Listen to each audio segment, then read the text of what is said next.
Hello, I'm Mark DeLuzio. Over the past century, our constitutional republic, grounded in the rule of law, has been transformed into a tyrannical democracy, orchestrated by unelected bureaucrats and globalists. The Constitution is now treated as a suggestion, not the law of the land. Welcome to the Constitution Solution, one podcast under God.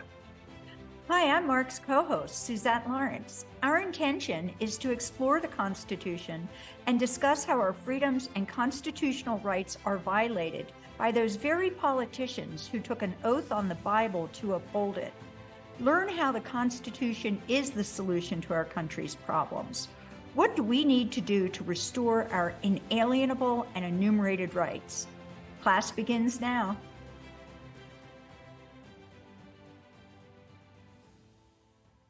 Suzette, how you doing? Suzette Lawrence. I'm doing great, Mark DeLuzio.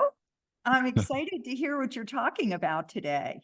You're my partner in crime, so we're talking about it, because if it goes wrong, it's your fault, and if it goes great, it's all my to my credit, right? Is that how it works? I think it does. Well, it's the welfare of the country is very interesting. Yeah, well, topic because of the way that it's yeah.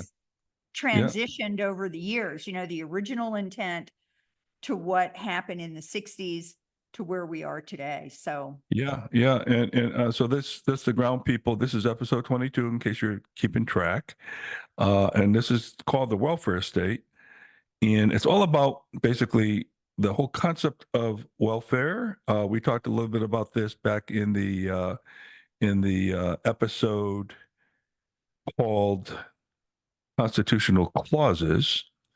And one of the constitutional clauses of many is called the welfare or the general welfare clause. And I want to start there again as a refresher, Suzette, and take us through the debates that happened amongst the founding fathers about this particular clause. All right. And it's interesting because the debates that they had back then are not too unlike the debates that go on today. It's really interesting to see. I think a lot of people think that these founding fathers were all of one mind and all of one view, and all that. It wasn't that at all. It wasn't that at all. And so, but where we landed in the Constitution versus where we're legislating today is a big difference. And I want to make sure we get that point out today, Suzette, that says, the intent of the Constitution versus what was implied back then and how we're interpreting it today are two different things, and that is a problem. Yeah, the original intent from the Republicans, what we would call the Republic, people like Jefferson, for instance, was that each state would be independent and there would be an interdependence among the states, which is what they realized after the Civil War that they needed after the original Constitution was written, that there had to be more regulation among the interdependence between the states, but that the states needed to be independent, essentially, so that we had each state could make its own laws and regulate itself because they were different. And that was the big issue with slavery. The South would never have signed on at the Constitutional Convention if slavery, even though it was a big issue at the time, it was discussed, they wanted to have the ability to have slaves. Well, that's a really good point. That's a really good point, because a lot of people criticize the founding fathers for allowing slavery, or let's put it this way, not addressing slavery, when they founded the country in terms of our Constitution. And little did they know, and the founders were not, ignorant of this issue. They said, if we attack that now, we will not have a nation. Okay. Oh, it was a deal breaker. And then people said, well, Jefferson owned slaves, Washington owned slaves. Yeah, okay, I got all that. But sort of the rest of the world too. But the point is, they did have that conversation and said, if we do that, we will have a nation divided, which, by the way, we did in the Civil War 100 years later or so. And so their wisdom was incredible. And when people criticize our founders, they don't understand who they're criticizing, because these guys weren't just a bunch of old white guys who owned slaves. First, they weren't old, but and then and I question with the woke, when they say they're white guys or white men, how do you know, since you believe in 100 genders, and they wore wigs, by the way. Okay, so what's up with that? But the point is, they don't realize how brilliant these guys were and how much they were schooled in philosophy and history and all that. And they didn't have the internet back then. All right. And these guys were unbelievably brilliant. And the fact that they put their lives on the line, literally put their lives on the line. They signed a death warrant when they signed the Declaration of Independence. So anyway, that aside, I want to talk about the General Welfare Clause first. It's and I'll just read what it is, Suzette. In the Constitution, it reads this way: the Congress, and by the way, this is one of the enumerated powers, one of the 18 enumerated powers. We had an episode on this, of Congress, of what they're allowed to legislate over, right? The Congress shall have the power to lay and collect taxes, duties, imposts, and excises, to pay the debts and provide for the common defense and general welfare of the United States. Okay, now, that last part of this is the general welfare of the United States. What the founders debated back then is that the word general welfare meant for the good of the nation. This is what Madison, who wrote the Constitution, believed. Jefferson. It's not what Hamilton and Adams believed. Okay, which those guys were more what we call the Federalists today. So, general means for the good of the nation, not for the benefit of states, localities, individuals. And I'll add to this, because that's what Madison said. Okay. But also companies, bailouts to Chrysler, General Motors. Okay, so uh, when you look at this whole way general welfare has been interpreted of late over, let's say, the past 70 years, it basically says Congress can basically spend money on anything, not just the 18 enumerated powers, but they can spend money on anything. All right, and that's where we are now. Hamilton and the Federalists argued, for an expansive role of government, which was rejected at the Constitutional Convention. All right, it created a primary rift between Adams and Jefferson. They were great friends, and for the most of their lives, they were at odds with each other because of this very thing about limited government versus expanded government. Adams wanted an expanded government. Matter of fact, Jefferson was the one that pushed back the first time nullification happened, when Adams promoted the Alien Sedition Act, where he said, "Hey, it's going to be illegal for you to criticize the government." And Jefferson said, "Well, time out. What about our First Amendment?" Okay, so now most presidents, Suzette, from the time of our founding up through the Civil War, were operated in accordance with the Constitution. One exception was John Adams' son, John Quincy Adams. Okay, and by the way, this became a major thing when Jefferson ran against John Quincy Adams and beat him for the presidency. So J.Q. Adams was just a one-term president. This was the major debate during the presidential campaign, and Jefferson came on top. So besides John Quincy Adams, and his father, of course, who was both Federalists, the limited government approach worked. Okay, and I just want to, and by the way, I'm gonna start tying this into the welfare state that we have currently today. But Madison's position is this, and I'm going to read exactly what he said. This is a quote from him: "Charity is no part of the legislative duty of government." And by the way, when he talks about government, he's talking about the federal government. Okay. "It would puzzle any gentleman to lay his finger on any part of the Constitution which would authorize the government to interpose in the relief of sufferers." In other words, I can't take money from Suzette and give it to Mark DeLuzio as a government. I can't do that. That's kind of what he's saying here. This is not what general welfare means, okay?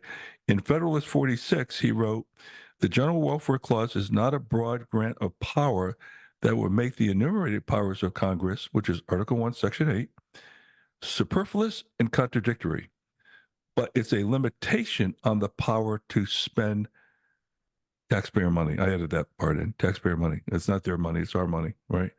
Okay, so you see where Madison was coming from, where he's saying, no, if we have an open checkbook and general welfare could be whatever Congress thought was good for the country, and not so that makes basically the enumerated powers meaningless because now I can spend money on anything I want, and in a sense, that's exactly what's going on today.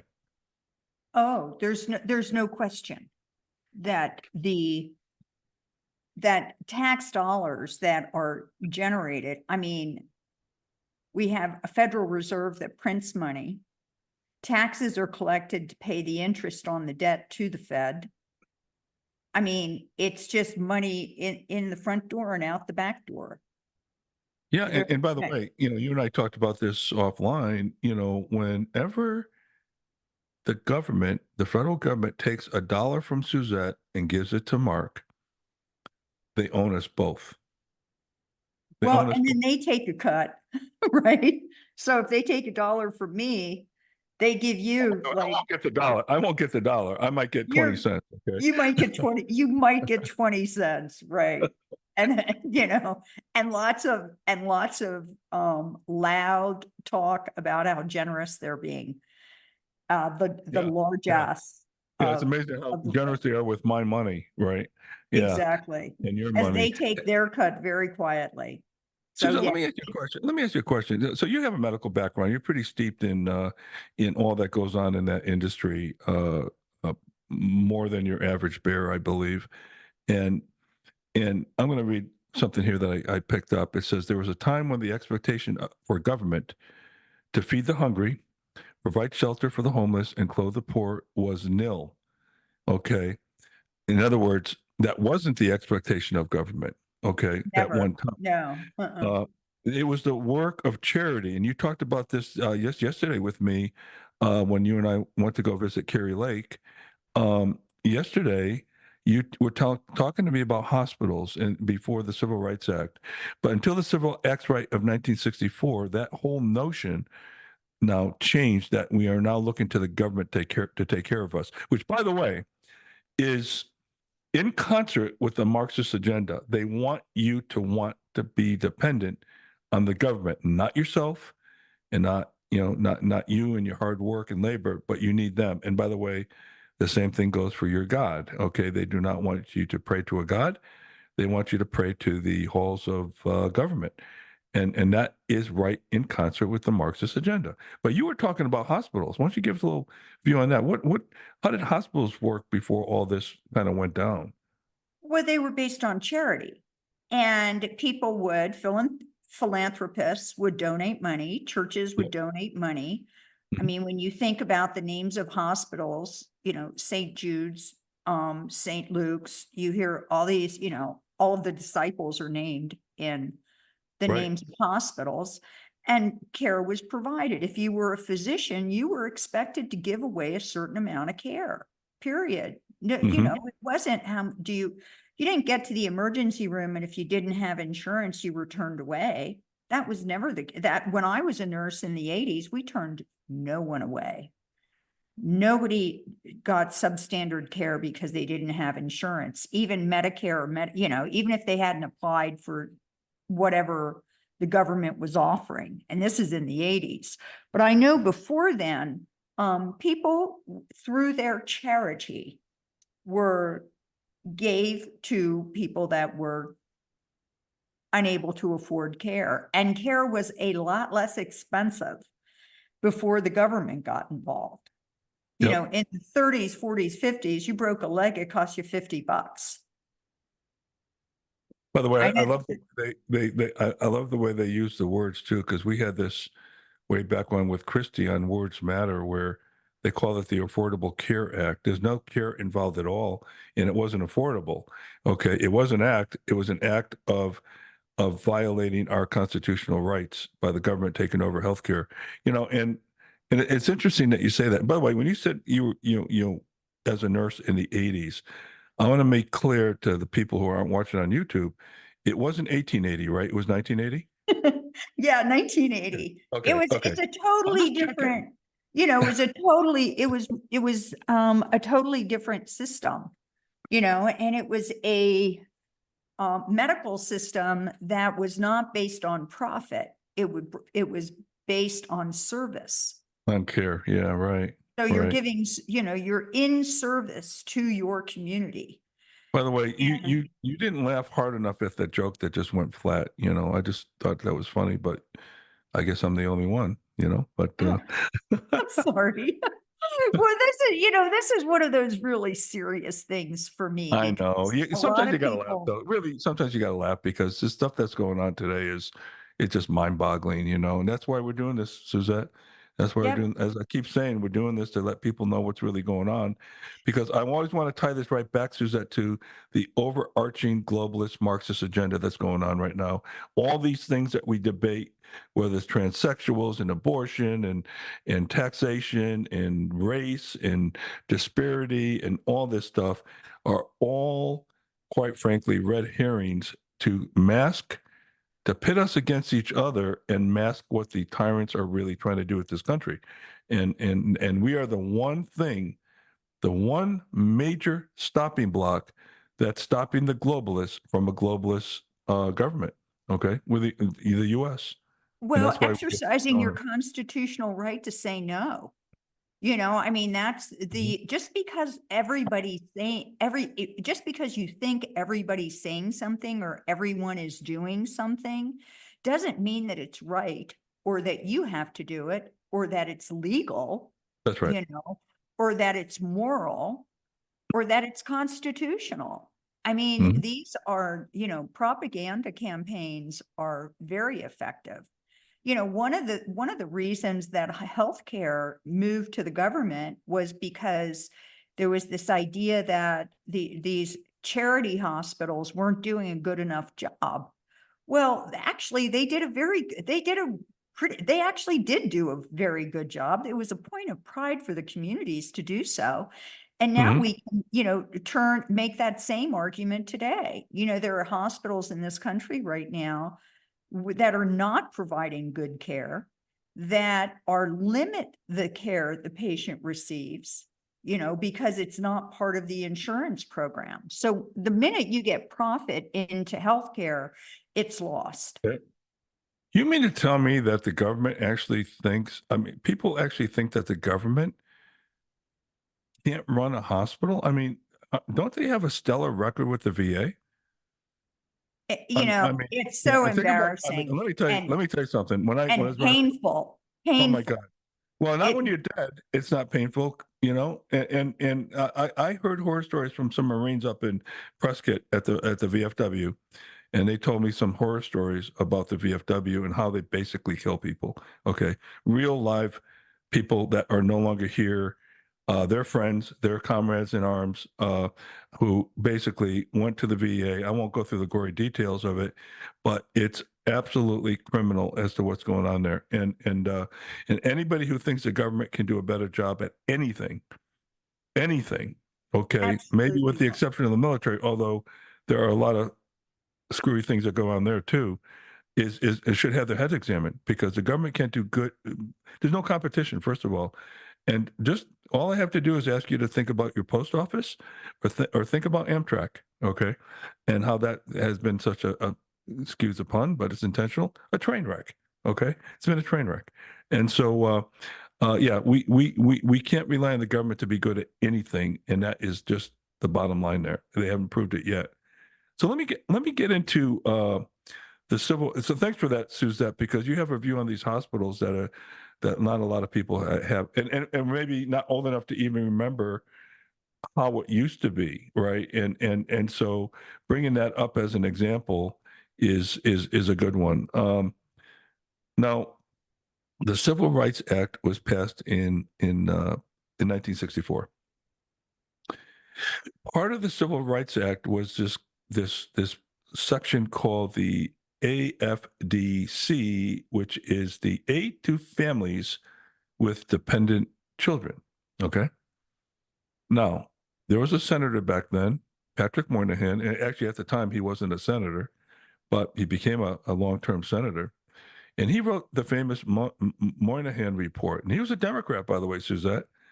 He wrote the Moynihan report in 1965. Okay. And he said, there are a couple of things that came out of that. One, he came back and said, our nation was paying poor women to throw their husbands out of the house. He got crucified for that. He also said, encourage women to raise children without fathers. And he was considered racist. Again, anytime you disagree with anybody on anything, the first thing is that you're a racist. It doesn't matter what it is, right? Well, he got considered a racist back then, okay? Like so many other people who pushed back on some of these things, including our friend Robert Wells from the John Birch Society. We had a whole episode on that.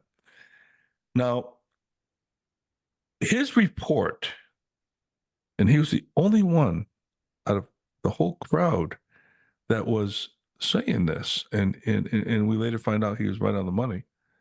He discussed the racial inequities primarily due to family structure. So he was tying back the family structure as the root cause of the main root cause of everybody thinks it's racism. Okay.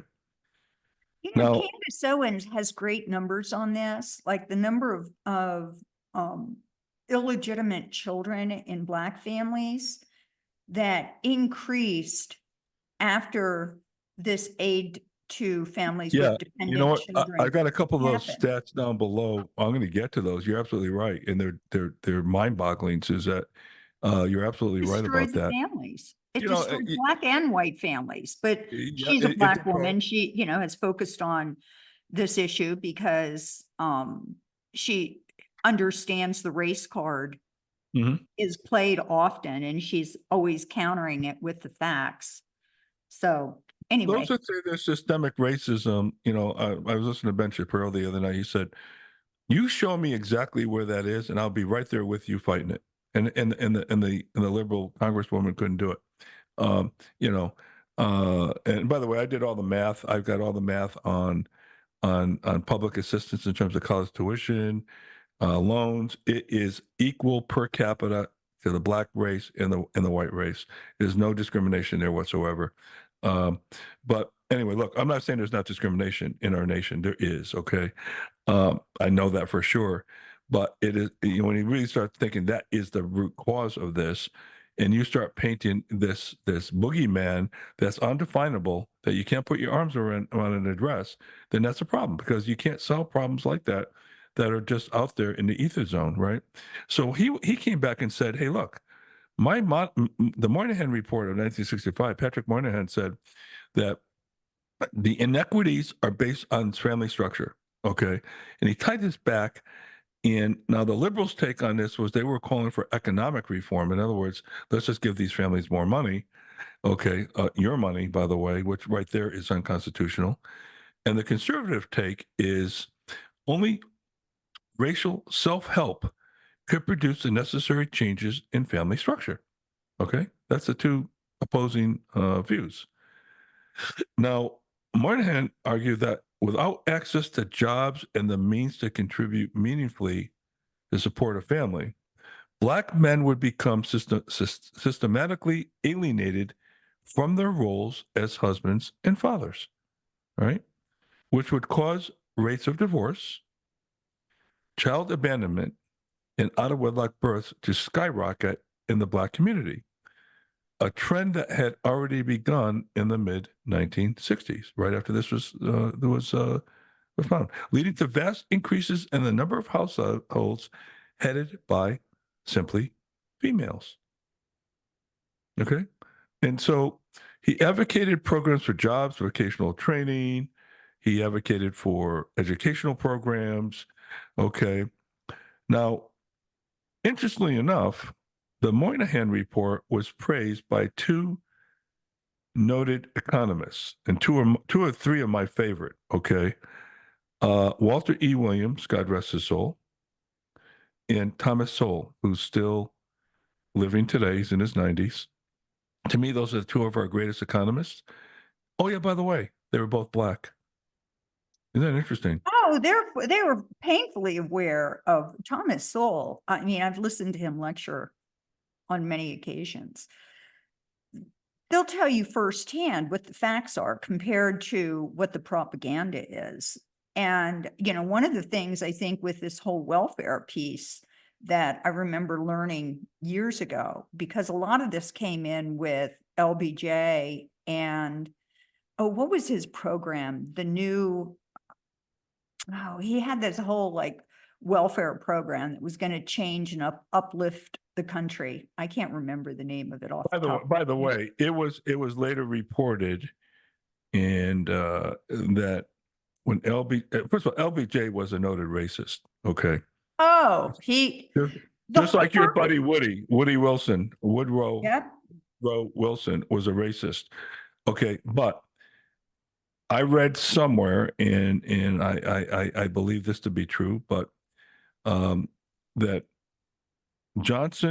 Lyndon Johnson, when he signed the Civil Rights Act, said, "We will have these N-words voting for us for the rest of their lives."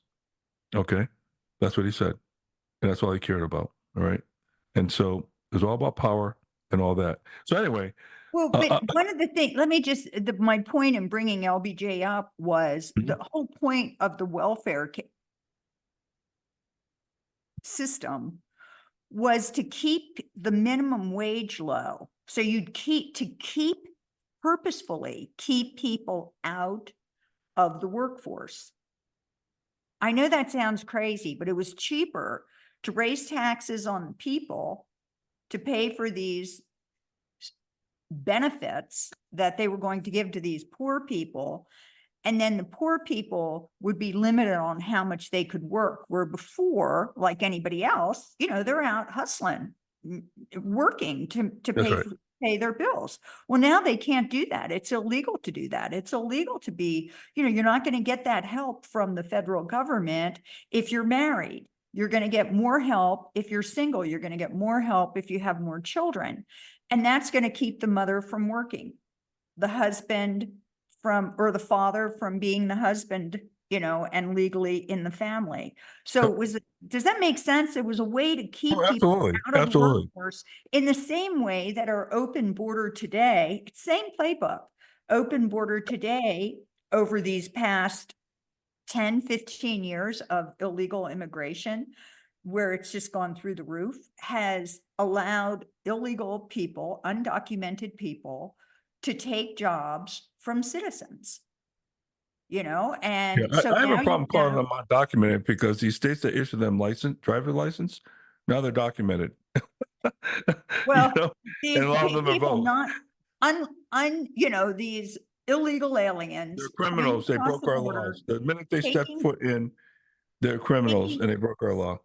Taking jobs from Americans, right. And then they are not in a position to argue for fairness. So they can work are charged, they're paid $6 an hour to work in a slaughterhouse. But let's not forget, Paul Ryan did not want, when he was Speaker of the House, and Trump had both the Senate and the majority in the Congress when he was first 2 years, Paul Ryan fought against building the wall because he's bought up by the Chamber of Commerce on the national level, not on the local level, on the national level, because they wanted cheap labor too.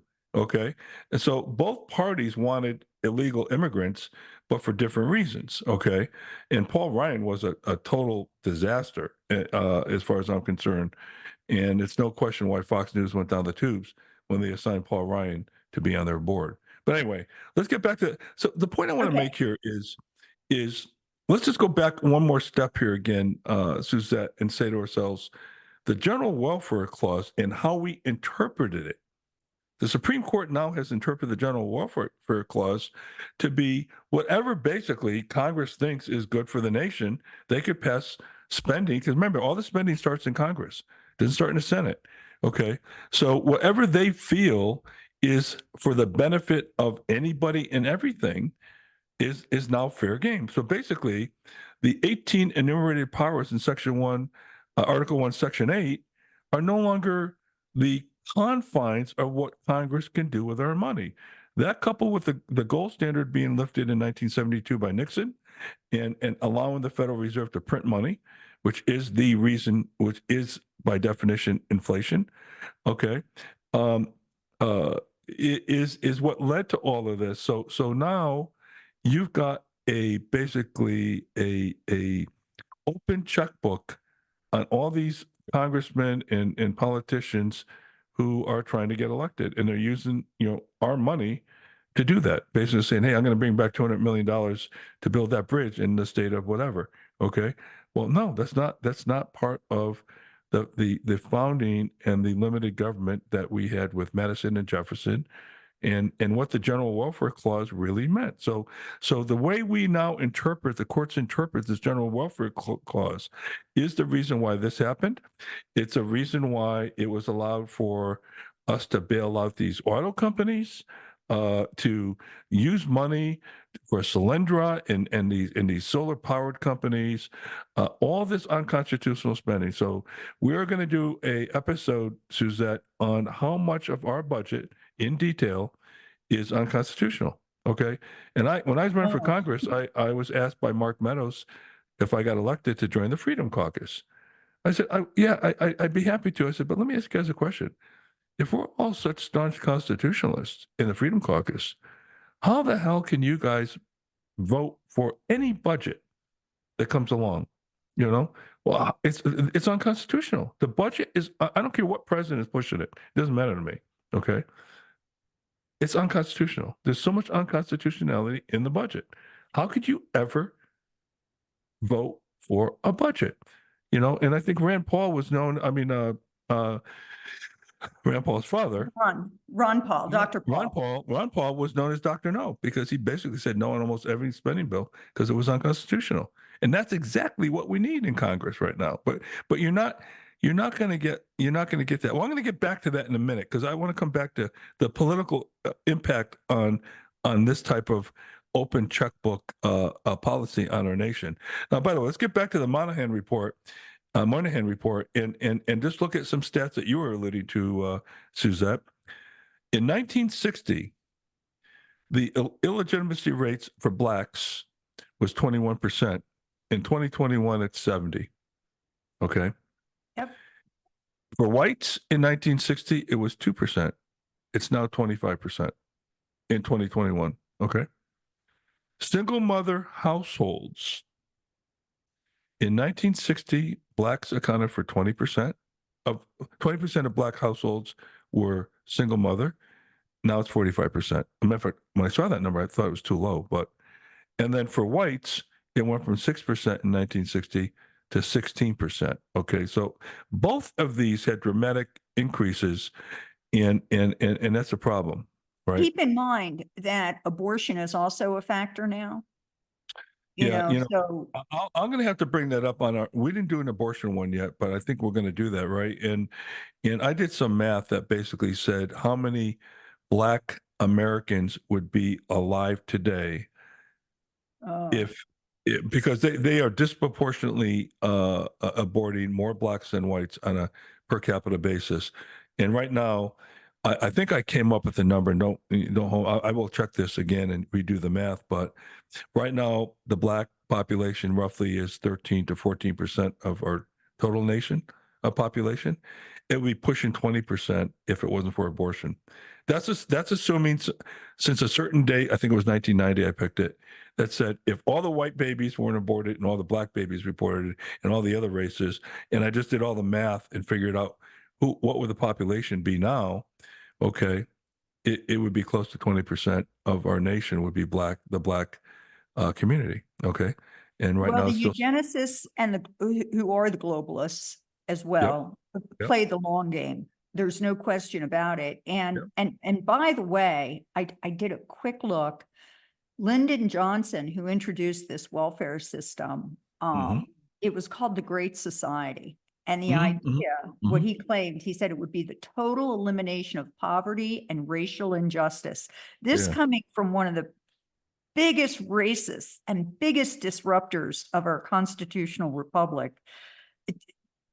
in forever. Remember, By he the way, was whenever they President use words Kennedy's like that, he was President Kennedy's vice president. yeah. So And there's enough evidence now that he concocted his assassination. Okay. yes, And he was definitely involved maybe we'll with do that. an Cui episode on that. bono. Okay.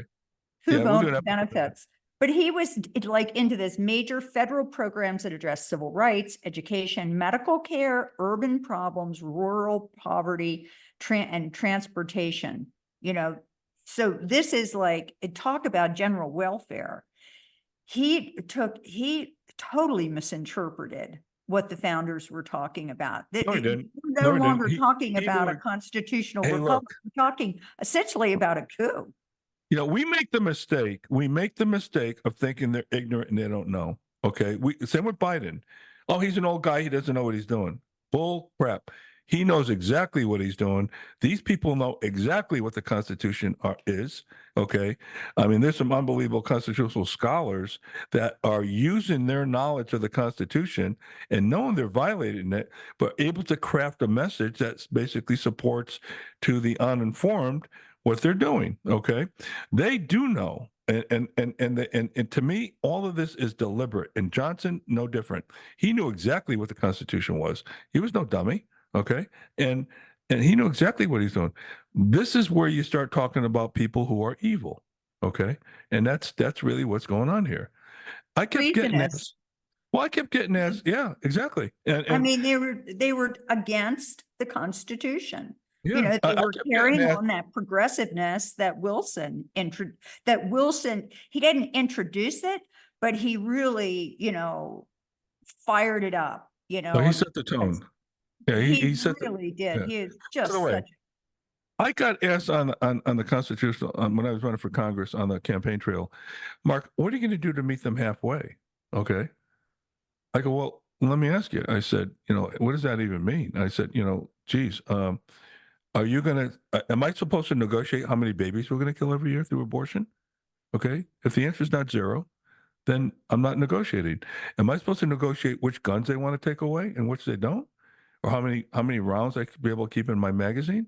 Okay. No, I'm not going to do that. Should I negotiate with them how much we're going to raise taxes? I'll have a conversation about how much we're going to reduce taxes, but why are we always arguing on their side of the ledger? Look, these things are non-negotiable to me. So I am not interested in meeting them halfway on anything. Okay? They need to be defeated. They're going about this. They always start at some horrific end. Right. And then you got to work on their agenda. Weird benefit to some gruesome, like evil organization. So if I worked at a Planned Parenthood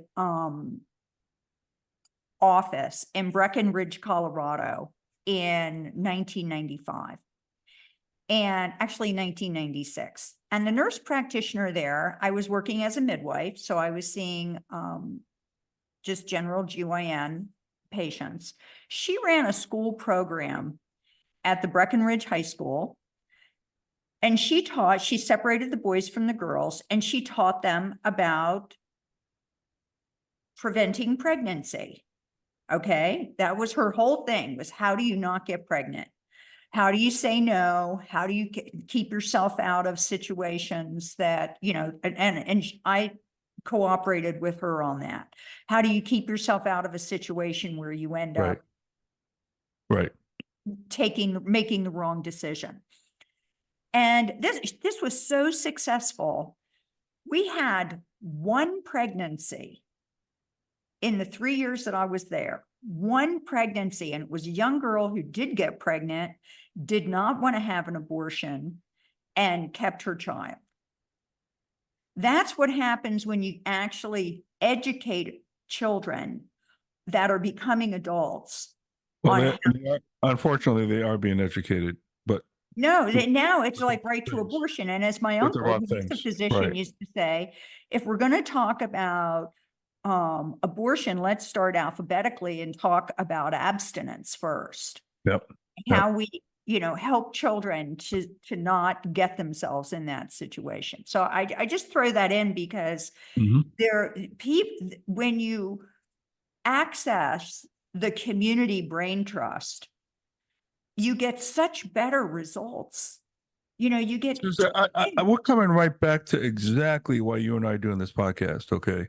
To educate people about the Constitution. It's not an insult like, hey, we know better than that. We're not Ted no, Cruz. We're not constitutional scholars, but we're smart enough to be able to read this. The founders didn't write this for PhD level intellectuals to understand. The Constitution is 4,500 plus words. It's not that long to read. It's not that all that difficult to understand. Yeah, there's some nuances and debates and all this stuff, but at the end of the day, we're doing this exactly why your uncle said that, right? Because we want to just get this stuff out there and get people thinking. Now, maybe not everything that we say people are going to agree with. Okay, I got that. That's fine. But at least form an opinion of your own that's not fed to you by some professor or some politician or some newscaster. Think about this stuff and just try to form your own opinion. Because most of the time when I debate somebody, like a college kid, I was telling you about this before, it's like, wait a minute, that's not your idea. You're just parroting what some professor told you to say. So all we want you to do is understand the foundation of what this country was supposed to be, and the delta as to where we are today, tying this back to this overall globalist Marxist agenda. Right now, the political side of this thing is when you start talking about the welfare clause, and in general, what people view government now, Suzette, as okay, is they don't look at the federal government as a government that should be limited. They are looking at for its goodies. Like Rush Limbaugh said, he said, it's hard to beat Santa Claus. I mean, come on. Any politician that stands up there and says, I want to reduce the size of government, when 50% of Americans are getting bennies from the government, the first thing they think is, you're going to cut my benefits. And then or that work for translates the over to government. Social Security or work for the government. Okay. I mean, There's and if you work for the government, not to interrupt, but this is really a hot button for me. If you work for the government during COVID, you got paid. You didn't miss your health insurance. You didn't have to go to work necessarily, but you got paid. If you worked for yourself, and let's say you had a convenience store, or you were a pastor and you had a church, or you had, if you were just a self-sufficient person in business, any kind of business, you were done. Your business, thousands, the numbers, I should know exactly. I don't, but It's not true. It's not totally true, Suzette, because strip clubs were allowed to stay open. it's But outrageous. churches were closed and Walmart was allowed to stay open. Yeah, you're absolutely right, by And the way. I'm not. restaurants, and some places, a Yeah. restaurant that was politically favorable to the mayor was open, and a Mhm. block away, one that was in Mhm. opposition to the mayor was closed. Not allowed to be in Well, business. look, People look, were, no politician lost their employment during that. It's interesting how we 45 million jobs gone, unemployed, and 600,000 family businesses gone, wiped off and forever. how, Okay. many Okay. people ended up committing suicide? The Getting data has depressed. yet to be tabulated, and you'll probably It's never figure it out. very high. It's very high. Well, It's, I think now one of the leading causes of death among middle-aged men in this yeah, country is suicide. yeah. It's like By the either, way, there's zero incentive for politicians to offer limited government, okay, and promising money to their constituents is a source of their power. All right. Now, it was interesting. I was at a political event, and I'm going to say her name because I don't really care. She's a Republican, Teresa Martinez, and she got up there. Now Arizona, the state of Arizona had a $5 billion surplus, which we never gave back to the taxpayer. A surplus basically means you overtaxed us. Okay. So what do they do with it? They built it into the budget. And she stood up there and she said, all of us legislators got $20 million to spend. And I'm sitting there saying, excuse me? They got $20 million. What is this? What is this? A grab bag? Is this yes. Okay. That's Is, exactly what it is. is It's this vote for Christmas? me next time. It's Okay. vote for me next And she time. went on to say, I got 50 million because I know how to work the system. And she was touting that as a big deal and like it was a really good thing. And I'm sitting there saying, wait a minute. I raised my hand and I said, excuse me. Um, that surplus should have been brought back in the form of lower taxes, which, by the way, we did lower our taxes, our income tax. But I can guarantee you, Suzette, it's going to go back up again because now the base budget, because we don't do zero-based budgeting, that $5 billion that's built into the base of the budget, we're going to work off of that higher amount, including that $5 billion that's in the budget, to create the next budget. Okay, you see how this works? So they created these programs with that $5 billion, and what they ended up doing is because once you create a government program, it doesn't go away. Okay, so here we got our own Republican representative bragging about we all got 20 million, but I got 50 because I know how to work the system. Okay, it's like no, that's my money. That's not your money. That's my money. Damn it. Okay, this is not a grab bag. This is not a spending spree. Okay, but this is what we got running this government. Okay. And by the way, and I'm going to be a little bit critical of our own party, the John Birch Society has a freedom index that basically says there are 0 Arizona representatives that they consider conservative.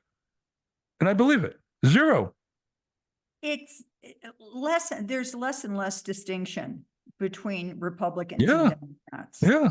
And we are, I mean, I know we always say we're at a tipping point, with how things are, but things just are getting progressively worse. Yeah. Yeah. Yeah. But You and it's The really health, troubling. Well, the look, economic health and the physical health of the well, nation. as you and I talked a lot offline, Suzette, we talked about the fact that besides the benefit to the American people, there is 0 incentive and benefit for it to have a limited government at the federal level and at the state level. Okay, 0 incentive to have a limited government. There is 0 incentive to have a healthy America, and there's 0 incentive to have peace because the military industrial complex is a huge source of revenue for so many people, including the people who award contracts in Congress. And I did a whole episode on the military industrial complex. So anyway, let's wrap this up by saying this. Look, Suzette, again, we keep hitting on this point, but there could be an unbelievably great idea that somebody thinks is great anyway, like tuition reimbursement. Okay. And they say, yeah, oh, it's about time the government paid for my degree in women's studies or in basket weaving or whatever. It's about time somebody paid for my degree, and they like the idea, okay?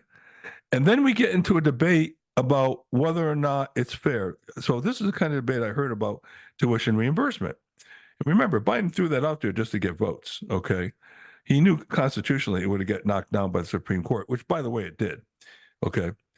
Here's the thing the arguments were wait a minute, I didn't go to college. Why should somebody else get money? Right. Or I paid my own, like me, I paid my own way through college. Why, what's more am I going to get? I don't have a loan. Okay. He had all these arguments. These are the wrong arguments. There's only one argument you need to make. Is it constitutional for the federal government to pay off somebody's college loan Personal or not? debt. It's a Okay. personal debt. Okay. Yeah. But it doesn't matter. Is it constitutional to use somebody else's money to pay off your loan? And the answer is no. And that should be the only argument that we make, no matter how much you like the idea or not. Okay. Well, That should be that's where we lose this. the discussion surrounding it, however, is instructional for everyone else that's out there, that's looking at, see people that are taking these. You have, since the loans came into being, the grants and the loans, or at one point there were grants and then they turned in, to grants and loans and scholarships. Since all of that has snowballed, the cost has gone through the roof for Well, college. yeah. And there's an economic reason why that is because we now have upset the natural supply and demand curve. Okay. That sets the price point. And so, in other words, what Adam Smith promoted in 1776, The Wealth of Nations, I have the book right on my shelf, uh, promotes the invisible hand, let the market kind of flow. Colleges now have demand they never would have gotten, which pushes the price up. Whenever there's a demand for anything, when demand goes up, the price goes up. Okay. Well, and if you have the, I think it's the, NEA, the National Association of It's Education institution. Yeah. educators and the people that, so if you raise, say I say, oh, you can borrow $100,000 towards your college education per year. Okay. Now the colleges just raise their tuition rates No, because they know that's that my point because the that demand is greater. The demand for education is greater because it's being paid for by somebody else, and that's where the whole that's why I did that constitutional economics thing earlier on in this podcast. I think it was the second or third one I did episode that we did to let people understand the supply and demand curve because they don't have a good framework on that. Then you won't understand why these things happen. So when you look at these government spending programs, right?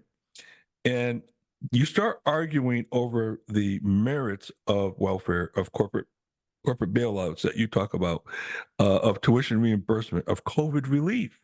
Okay, you start arguing the merits of that.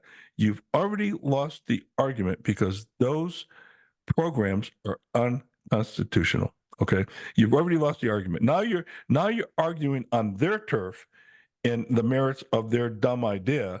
And by doing so, you indirectly grant power and authority to the government to say, okay, yeah, I don't like your idea. Not because it's unconstitutional, because I don't like the idea. Well, that opens up the door for the next transgression that they're going to come along with, because you've already indirectly, if you will, condoned their ability to spend in that regard, just because you're arguing the merits of it. And the only argument that should be made is it's unconstitutional. That's the only argument. I don't want to hear about how tough it is for you to pay back your loan or how Johnny didn't go to school and he didn't get this. No, it's unconstitutional. And when it's unconstitutional, we should just shut our mouths and say, no, it's not in accordance with the Constitution. But now with the opening of this general welfare clause, it's harder to make that argument because we've allowed so much unconstitutional spending that, like, well, if that's allowed, well, why isn't this allowed? Right. And it's like, well, now, how do you argue it? Because people naturally think the government is there to take care of them. And politicians campaign this way too, by the way. Okay. Not all of them, Oh, but absolutely. How how big a sack of flour can you bring back? I mean, yeah. that's what it's, I mean, that's what Franklin said, when he was asked, how long do we really have a republic? And he said, well, it depends on how long we can keep it. I'm paraphrasing, That's exactly, it, he did say that. That's exactly right. But how long can we keep it? Because this idea of really taxation is theft. And, taxing people, it's one thing to tax, say, I don't know, tax gas because we're all using the roads. And then that gas tax goes to keeping our roads running. That was the original idea. yeah, anyway. good luck with that. Yeah, I mean, it's a kind of crazy, it's a failed system, and we're seeing Well, that. I think you got to remember too, Suzette, that the founders were very clear that without morality, this Constitution doesn't work. Okay, and Exactly. and that's what's going on now, and we got a lot of immoral people running the show, and I'm not only talking about Biden and his group of merry men, but I'm talking about the Republicans too. Okay, it's on both sides, It and and is. and not all Republicans. I can almost argue almost all Democrats, but not all Republicans. But the corruption is spread throughout. And again, I guess the final thought here is we really have to find a way to get back to the Constitution, but in order to elect people who want to do that, they are going to take money out of people's pockets. Okay. So if you're getting a government program and all of a sudden I'm saying, well, that's unconstitutional and we should cut that program out, you're going to vote for me? I don't think so. I Okay. know. You see the quandary we're in right now with Oh, this, yeah. right? But it Yep. doesn't mean we can't keep fighting, right? We still have to fight Oh, and do this, mm, right? I And think more people agree with us than, I honestly think more people agree with us than don't. I just think the people that don't have a bigger megaphone because of the weakness of the position of the government right now. I think they're in a but the very people weak that agree with position. us are the people that are self-sufficient, self-motivated, like you, like me, like others that we know. And so they're not relying on the government. Matter of fact, they're paying their unfair share to the government, right? Because of the graduated tax system, which again is a tenet of Marxism. Okay. Absolutely. And Robert Wells called that out in 1958 that was going to happen. So when you look at the people that do agree with us, everybody agrees as long as it doesn't affect them, and so uh, that's the problem. I met a guy on the campaign trail. He said to me, "I don't think we pay enough taxes," and that's a very virtual signaling type of thing, right? Really, you don't think so, huh? Yeah, I don't think we pay enough taxes. I said, well, let me ask you: have you opened up your checkbook and made a check out to the U.S. Treasury, payable to the amount that you think you should pay since you think you're undertaxed? Have you done that? Well, no, I didn't do that. Well, why not? I mean, you're touting that, it's got to start with you first, okay? It's got to start with you first. If you really think you're not paying enough taxes, they'll happily cash your check, okay? It wouldn't be a Or problem at all, donate it okay? somewhere. There are plenty Well, of places that will I'm just, accept I'm just money. checking. Look, the guy was full of crap, okay? And I also met I know. somebody from South Africa who owns his own business. We started talking about how employees don't earn enough and that they should share in the profits of the company, almost to the point where it would be equal. So I looked at him and I said, well, if you really believe that, you own a company, right? How many people do you employ? Well, I employ 400 people. Okay. Are you doing that in your company? Of course not. Everybody has these great ideas for everybody else to do, right? In this case, this guy says, hey, I think all employees should share in the profits of the company. But he's not doing it himself and he owns the damn company. So I said, it's got to start with you. Like the whole idea of, did you make your bed today? Okay. Yeah, Don't go talking to me about a messy room unless you got your room in where order. it needs to be. Right? Yeah, yeah. So anyway, Suzette, Thank you, last Mark. thoughts. Last thoughts. Yeah. I think like Rush Limbaugh said, it's tough to beat Santa Claus. I remember him saying that. And so um I want to leave with that thought. It doesn't mean that we're not going to stop fighting. That's what this is all about.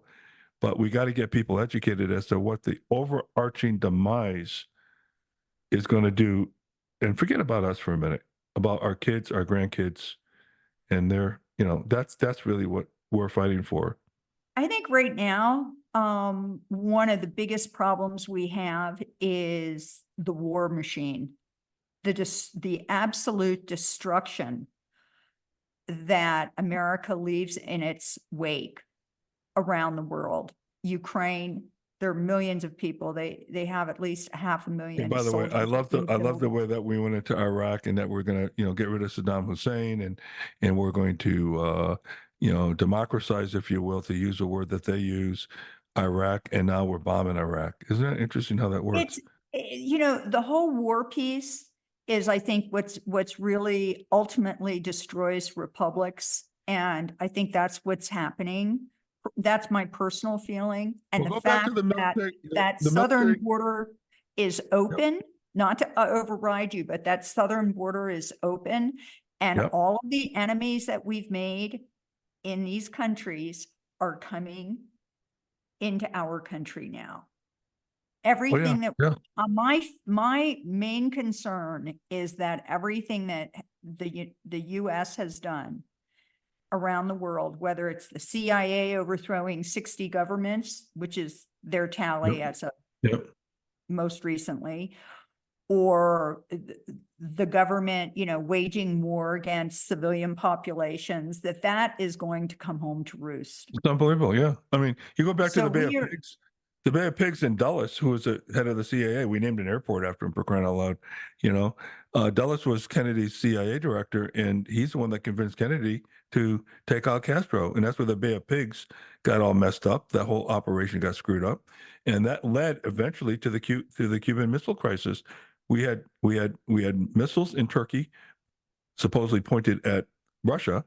Okay, and that's where they basically said, okay, well, we're going to be Castro made friends with Russia, and that's where the missiles got put in place in Cuba, and that was the whole Cuban Missile Crisis, because the root cause of that was the CIA was trying to take out Castro. Okay, and now, in opposition to that, Mark, so we know about the Bay of Pigs, right? right. Not to interrupt you, but I'm just saying, so we have Alan Dulles wanting to essentially wage war in Cuba. Yeah. In opposition to that, President Kennedy talks to Aldridge, and I'm not sure what his position was. And he says, have you talked to Nikita Khrushchev? Have you picked up the phone and actually talked to him? No. And asked him whether he really wants to have a nuclear war? And so Kennedy was like, no, he had not been advised. I mean, he was a young guy, right? He had not been advised to institute diplomacy. Yeah, and we And became he very did. close to blowing each other up. And I remember And as a kid having to go under my desk. diplomacy is what saved us, Right. and so we have the war hawks, the people that are so low frequency, all they can think about is stepping on someone, killing someone, dropping Well, bombs, wiping people there's- out to steal what they have. And then on the other side of that, we have diplomacy, where we can learn to find common ground with our enemies, maybe do trade and have business with them. Not that we depend on them, right. but That's that right. we can have, so there's, Well, look, there's no even money just- in peace. We talked a lot about this. It's but episode, there by the is way, in commerce. episode 9 is the military industrial complex and the Mhm. Constitution. So we talk a lot about this stuff back in that episode. So, okay, I tell you what. Okay. Final thoughts on welfare. Again, I don't see the incentive of having to really do any sense of reform that would lead us closer to the founding fathers' intent, not interpretation today, but intent of the General Welfare Clause. Right now, that's a Pandora's box that now is now open, and it's a big part of the economic demise and the societal demise of our country. I agree. I You know? can't disagree. And Yeah, the my impact solution on would be, society is my great. solution would be erase the IRS and let people have their own money, and they wouldn't need money from the government. They wouldn't Oh, think come they on. needed it. The IRS, they're your friend. Hey, by the way, how is it that you have to prove your innocence to them? I thought we were innocent until proven guilty. But when you get dinged by them on something that they think is a violation, it's up to you to prove your innocence, okay? And not the other way around, okay? So Right. anyway, okay, so let's leave it at that, Suzette. This was episode 22. And we will see you next time. Thanks for all the input on this. And there's so much more we could say on this, but let's cut it short now, or cut it long, maybe, if we want to look at it that way, and kind of go from there. Okay. Okay, great, Mark. This has been great. Thanks for bringing this up. It's such a hot topic. Thank you, Suzette. And God bless you. God bless America. And we'll see you next time. Okay. Okay. Take care. Thanks for listening to the Constitution Solution, one podcast under God, where we hold that strict adherence to the Constitution is the solution to most of our country's problems. You can find other episodes on our website at 1787solution.com, YouTube, Apple Podcasts, Spotify, and most other platforms. We're your hosts. Mark DeLuzio and Suzette Lawrence. Until next time, may God bless you and may God bless America.